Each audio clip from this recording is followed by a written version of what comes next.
Hey guys, welcome back, it's Ripe again. In today's video, a dumb neighbor Karen called a SWAT team on me after I towed her car off my private property. Here is what happened, let's dive right into the video. There are things in this world I always thought were just common sense. One of them being that if you're gonna park your car in the street, not to block somebody's driveway. Now, either the Karen that lives next door to me has no common sense or just does not care. And based on her behavior, it's really hard to tell which one it is. Now, she doesn't actually park on the street to block my driveway, which would be far too normal of a problem. She instead parks inside my driveway, blocking my car in. The only difference being that instead of an a-hole move, she is trespassing. No matter how many times I asked her to stop, I always just got told that she did not care. I put up signs that even said no parking in hopes that she would stop before things got too far. That did not happen though, if the title of this story is anything to go off of. It was really simple, and one time she finally pushed me too far and I called a tow truck to get rid of her car. I had a job interview that I'd already done like 3 rounds for and was on the last round of interviews. This was extremely important and being on time was a big deal. I was rushing to be early when I found I could not move my car because hers was in the way. I rushed to her house and started ringing the bell and pounding on the door. No answer. I decided that I did not have time for this crap and just called a tow truck to move her car away. I did not know where she was and I didn't care. They took it away based on illegal parking and I rushed to get to my interview. 2 hours later I got back home and she must have been watching out the windows because she ran out to confront me. She started screaming and wailing that I stole her car and she was gonna call the cops if I did not get it back. I calmly explained that I did not steal her car, I had it just towed, pointing out the no parking signs and the fact that it was my private property. I have cameras, so I know that she cannot pull anything. She calls the non-emergency police line and claims that her car was stolen. Police came and I explained to them where she was parked and that I had it towed. She wanted them to arrest me for theft, but they refused since it was a legal tow and told her that payment to get the car back falls onto her shoulders, not mine. Karen is now furious and the police leave, with the situation being legally resolved. For Karen, it was far from over and she pulled out her phone to make another call. This time to the emergency police line. What she said I don't think I can do justice paraphrasing, so I will give it to you word for word. Karen: hello? Oh my god, I need help now. My neighbor has a gun and is actively opening fire on everybody. He's going crazy and I need police here now. Oh my god, I don't wanna die. Yes, my address is this. Please hurry. I don't think I need to say that I was not holding a gun or shooting anybody. I was just standing there in total shock that she went this far and called in something that serious. I wish I could see inside her mind in that moment to know what her plan was. They obviously were gonna see that I had no gun. The sick smile on her face made me think that she was doing this as some sort of sick revenge. I did not want to get shot at, so I made sure to stay visible with my hands up where a cop could see them. A van pulled up and a frickin' SWAT team came out. There was screaming and chaos while we were both forced on the ground as they canvassed the entire house area for a shooter. When nothing was found, you could tell they were pissed and demanding to know who called this in. Karen actually admitted to it and started in again how I stole her car and that they needed to arrest me. For those that don't know what swatting is, I will explain it the best I can. Basically, people will call in a SWAT team on somebody as a prank/sick joke, trying to scare the crap out of them, and it has been gaining popularity lately. There are even videos online of people getting swatted, so you can see how intense it is. Due to the overuse of this, police and courts have been getting stricter about it to try and discourage it. They were all talking on radios and it turned out that Karen had called the police for false claims on another neighbor before. Just none to this level until today. If she had called for just a car thing, she would not have gotten in any trouble.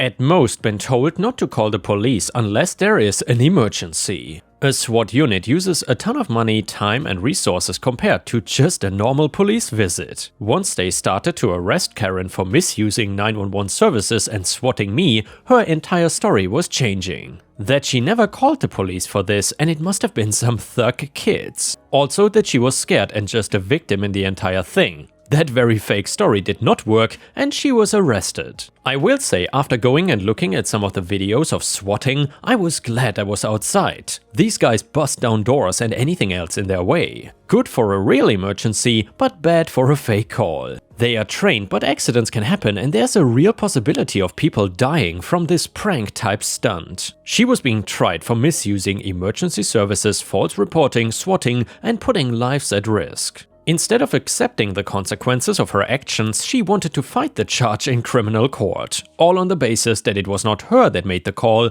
and the person on the line just sounded like her. Remember those cameras I said I had? Well, I wanted to be a good citizen and handed those right over to the police. So, in court, in front of everybody, you could see video of her making the call and then bragging about it afterwards. She had no excuses left and trying to blame me for the car thing was not even in the parameters of her trial. She tried crying and pretending that she was sorry and did not know what she was doing. All the typical Karen moves once they get caught. Since swatting has been getting a huge crackdown, even on the federal level, the judge was not gonna just let her off. When a jury found her guilty of her charges, she was sentenced to 1 year in prison. I know that does not sound like a lot, but for prison it can be, especially when you are a Karen just wanting to get her way and you suddenly have no control. That 1 year must have been hell for her and done the job of making her not want to come back. When she was released and moved back next door, I did not hear any more trouble coming from her. She stopped calling the police, stopped trespassing, stopped throwing her huge ego around. Everything. Prison changed her, and for most people, I might have felt a little bad since I know it can get rough in there. For Karen, who almost got me killed though, I don't feel bad at all with how things ended. And yeah, Ripe Star, seriously, let's hope that Karen learned a lesson, but I have my doubts. Then again, I think OP is right, prison should be really difficult for entitled people like this one.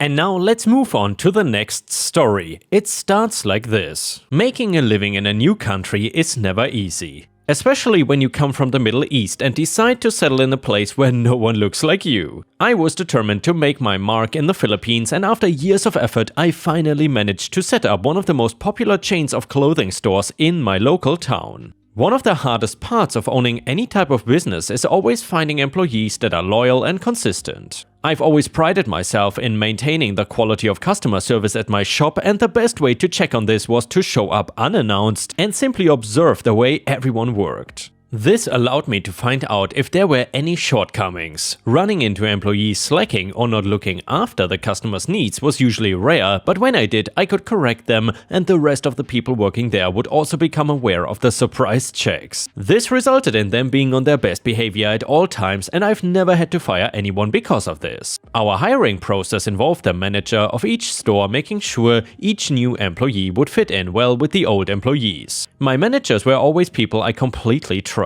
This was why I was pretty down when one of them recently had to quit. However, she was shifting to a new place where new opportunities awaited her. The problem arose when we needed a new person to fill the vacancy. That particular branch had been receiving greater footfall due to the popular location, so it was about time we got expanded and hired more employees. The old manager offered to hire 2 more people before leaving, and I was really ecstatic. I trusted her judgment. There were not a lot of people who applied, but she picked out 2 from the few that applied. One of them was a recommendation from a really close friend of hers, but she still seemed skeptical. Apparently, one of the candidates who had come with the recommendation had a very controlling past. The way she described her made her out to be the type of person one would refer to as a Karen, but the second she was stereotyped, I felt the need to hire her. I knew exactly what it was like to be judged based on the color of your skin, or in her case, the color of her hair. It seemed unfair to me to deny her an opportunity based on the reputation blonde middle-aged women had. That was my driest mistake. I should have known that my old manager would not make an assumption based off of something that trivial. Karen held the position of manager at her previous place of employment, and unbeknownst to me, she expected the rest of the employees at the store to still act as though they all worked under her. Maybe her arrogance and bossy nature alienated her from the rest of them, or maybe she didn't bother actually talking to any of them like they were her colleagues, but either way, no one got to the part where they warned her about the surprise checks. It was an unofficial rite of passage to learn of the checks between the employees of every store, but they later informed me that she always acted superior to them and never spoke to them beyond work hours. I was not planning on carrying on the tradition of visiting in a disguise when the rating of the store began dropping. I knew it was time. The month after my old manager left, I received more complaints about the hospitality of this particular branch than I had the entire year. My next plan of action was to bring out the old baseball cap and my father's black trench coat that just barely hung on my shoulders. My beard had grown out, and the last time anyone at this store saw me, I was clean shaven. I knew even the oldest employees would not be able to recognize me.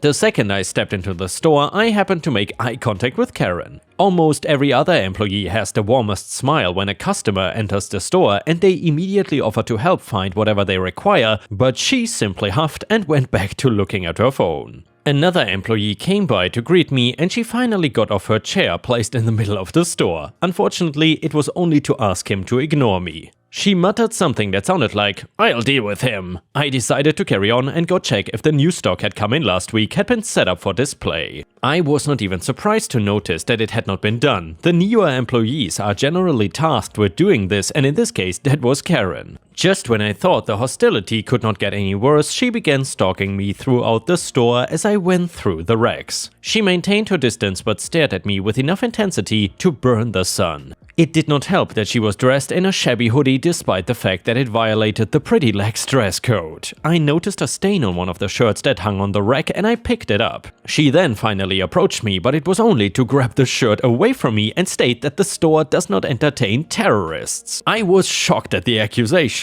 I was used to casual racism by now, but I've had to deal with someone outright calling me a terrorist for simply looking at a shirt. You would think it cannot get worse than that, but somehow Karen managed to step it up. Before I knew it, she pulled out a pistol and asked me to freeze until the police arrived. It turns out she had called the cops on me for visiting the store that I owned. By now, the other employees had gathered around and all of them asked her to stand down, but she was entirely convinced that I was here to rob the store. All that was left to do was keep my cool and wait for the cops to arrive so I could explain the situation properly. This did not take very long considering the police station was just 4 blocks away. The moment the officers arrived, they automatically assumed the person who was pointing the gun at an unarmed man was the one trying to rob the store. She lowered her gun when they arrived but grew erratic when they tried to handcuff her. Thankfully, the pistol in her hand had fallen to the floor and no one was hurt. She tried to tell them that I was the terrorist and that they should be arresting me instead. The cops were still skeptical, but they looked towards me. It was finally time to reveal who I actually was. When Karen realized that she just pointed a gun at her boss, she was flabbergasted. The rest of the employees had already figured this out by then, but she gave them no time to explain the situation before threatening me. It was expected that she would lose her job and a chance at getting hired anywhere else in the town, but it turns out the gun she had was even unregistered. She was locked up for illegal possession of firearms as well as endangering my life. And yeah, ripe stars, I am glad that the Karen finally ended up behind bars. A person like this has no business in working in a store or in the public in general. I think this Karen can be considered a health hazard. Either way, if you like the story, please don't forget to like the video and maybe even leave a comment if you want to support me. Thank you so much. The next one is titled, "My Mother is a Karen." So I got the pleasure of having a Karen as a mother. I'm older now and I'm no longer in contact with her. This happened when I was a teenager, about 15 years old in 2005. We went for a lunch at a cafe we went to all the time. We ordered our drinks and food and went outside to wait. At this cafe there were 2 outside areas, a smoking area and a non-smoking area. Karen decided to sit in the smoking area. She is very against smoking and I warned her that this was the smoking area, but she was having none of it. A few minutes later, a small group came into the area and obviously began smoking. Of course, my mom had a problem with that. Karen, talking so loudly so the group would hear her, "Oh my gosh.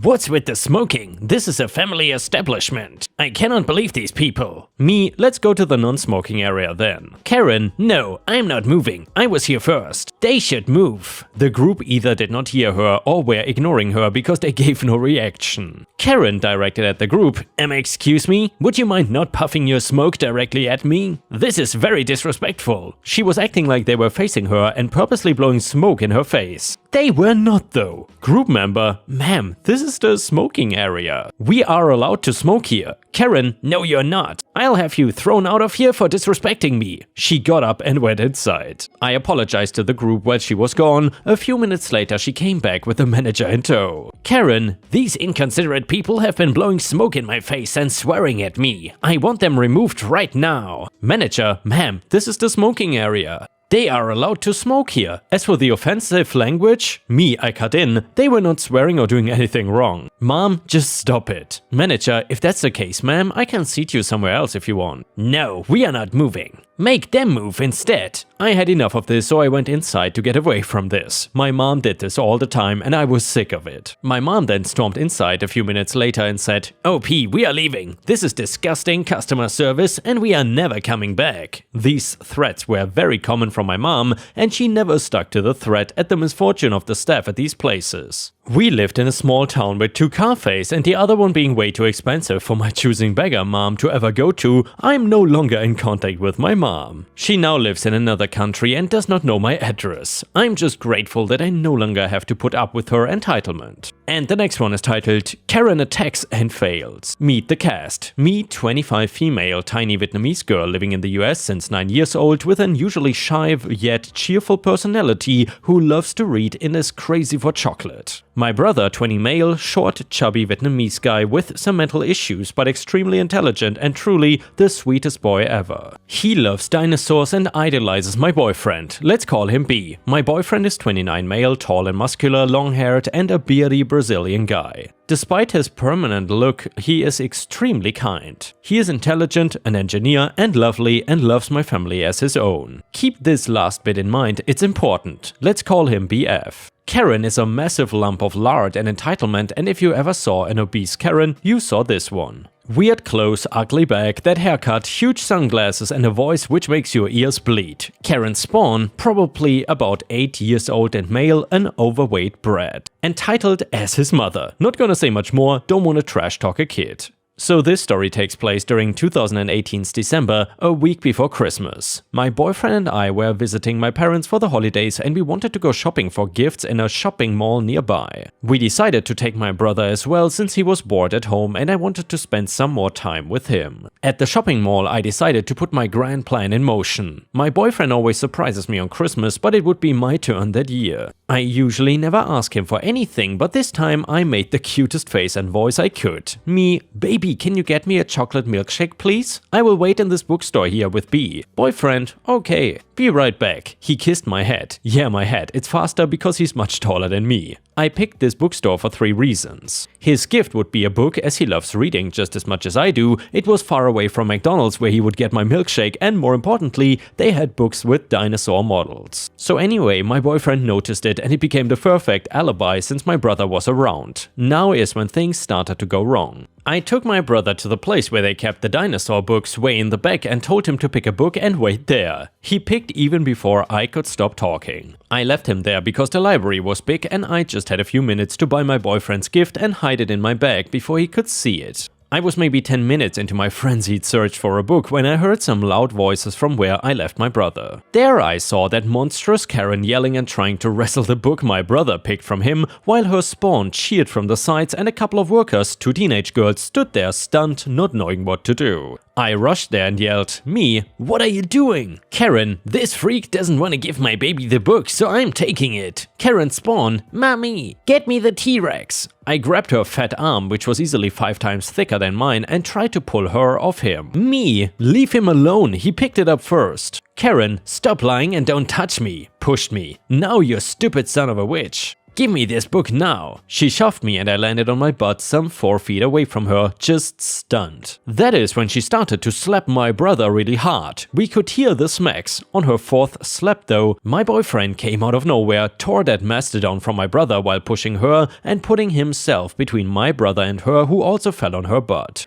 Now, I would like to say he's usually very calm, very quiet, a guy of very few words, and I only saw him angry once, but even then, he never raised his voice. This time was different though. His face was pure murderous anger, and he literally roared at the woman, "Boyfriend, don't you dare hurting my brother." I was shocked to see him like that, but Karen went from red to white and her kid went on mute. Another employee came dragging a security officer. Karen screamed that she was assaulted, and my boyfriend, again calm as if nothing happened but angry as hell, explained his side of the story. I explained what happened, the teenager employees did the same, cameras were checked and the bruises on my poor brother were looked at. The police was called and everything got reviewed. It turns out this Karen already had her problems with the law, and the only reason why we did not press charges is because we just wanted to finish shopping. She got arrested anyway, so why bother? In the end, my boyfriend had to go buy another milkshake for me since he dropped it when he rushed to aid my brother, and I used the time to buy his book and my brother's with a huge discount. Later, when we were calmer, I started to analyze the whole situation and what he did. He looked scary, but the way he did that was so cool and hot. He called my brother his brother and protected him so ferociously, it was like watching a lion protecting his band. My parents were so grateful they almost cried. If they liked him before, now they loved him to the point of calling him son, and my brother started to get along with him even better than before. You guys should see them playing Street Fighter together, it's so wholesome and funny. And me, well, let me say one thing, that night I didn't let him sleep at all and my hips were sore the next morning, more than a fall could explain. By the way, we are getting married as soon as this whole pandemic thing is over, and yeah, he got surprised with the book. Mission accomplished. And yeah, Ripe Stars, it is definitely good to see Karen getting finally what she deserves. In my opinion, you should always stand up against bullies. And with this, we have reached the end of the video. However, if you cannot get enough of my content, please check out my endless playlist, where you can find thousands of hours of content. In addition, please don't forget to subscribe to my channel to not miss any of my daily uploads. Thank you so much in advance, and I hope to see you again tomorrow.